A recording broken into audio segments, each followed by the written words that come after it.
ಬೆಂಗಳೂರಿನ ಜನ Cubbon park ಯಾರಿಗೆ ತಾನೇ ಗೊತ್ತಿರಲ್ಲ ಹೇಳಿ. ಈ ಕಬ್ಬನ್ ಪಾರ್ಕ್ ನಲ್ಲಿ ಖಾಸಗಿ ಒಂದು ಕಂಪನಿ ಒಂದು ಕಾರ್ಯಕ್ರಮವೊಂದನ್ನು ಆಯೋಜನೆ ಮಾಡಿತ್ತು. ಬಟ್ ಈಗ ಕಾರ್ಯಕ್ರಮ ವಿವಾದದ ಹಂತವನ್ನ ತಲುಪಿದ್ಯಂತೆ.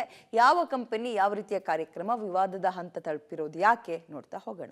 ವಿವಾದಕ್ಕೀಡಾದ healing power forest program. Cubbon park ನಲ್ಲಿ ಮರಗಳನ್ನ ಅಪ್ಪಿಕೊಳ್ಳಲು ಚಾರ್ಜ್ ₹1,500 ಚಾರ್ಜ್ ಮಾಡಿದ ಖಾಸಗಿ ಕಂಪನಿ.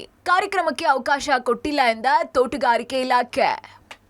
ಲಾಲ್ಬಾಗ್ ಹಾಗೂ ಕಬ್ಬನ್ ಪಾರ್ಕ್ ಬೆಂಗಳೂರಿಗರಿಗೆ ಅಚ್ಚುಮೆಚ್ಚು. ಕಬ್ಬನ್ ಪಾರ್ಕ್ ವಾಯು ಮಾಲಿನ್ಯದಿಂದ ಮುಕ್ತವಾದ ಹಾಗೂ ನೆಮ್ಮದಿಯ ಹಸಿರು ತಾಣ.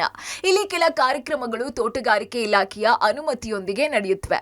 ಆದರೆ ಖಾಸಗಿ ಕಂಪನಿ ತೋಟಗಾರಿಕೆ ಇಲಾಖೆಯ ಅನುಮತಿಯನ್ನ ಪಡ್ಕೊಳ್ದೆ ಹೀಲಿಂಗ್ ಪವರ್ ಫಾರೆಸ್ಟ್ ಅನ್ನೋ ಕಾರ್ಯಕ್ರಮವನ್ನ ಏಪ್ರಿಲ್ 28ರಂದು ಬೆಳಿಗ್ಗೆ 8ರಿಂದ 10:30 ತನಕ ಆಯೋಜಿಸೋದಕ್ಕೆ ಮುಂದಾಗಿದೆ.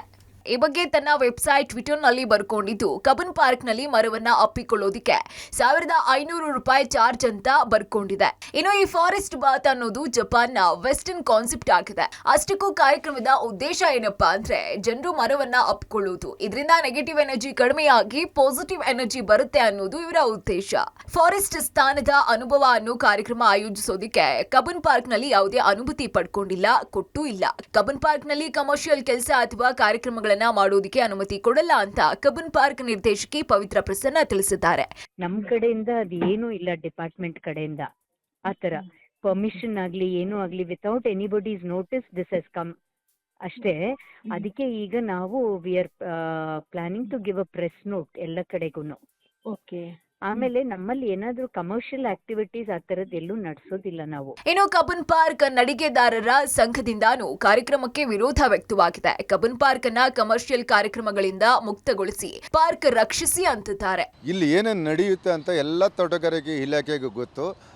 ಎಲ್ಲ ಇವಾಗ ಕಮರ್ಷಿಯಲ್ ಮಾಡ್ತಾ ಇರೋದು ಎಲ್ಲ ತೋಟಗಾರಿಕೆ ಇಲಾಖೆಯವರೇ ಕಮರ್ಷಿಯಲ್ ಮಾಡ್ಕೊಂಡು ಹೋಗ್ತಾ ಇದ್ದಾರೆ.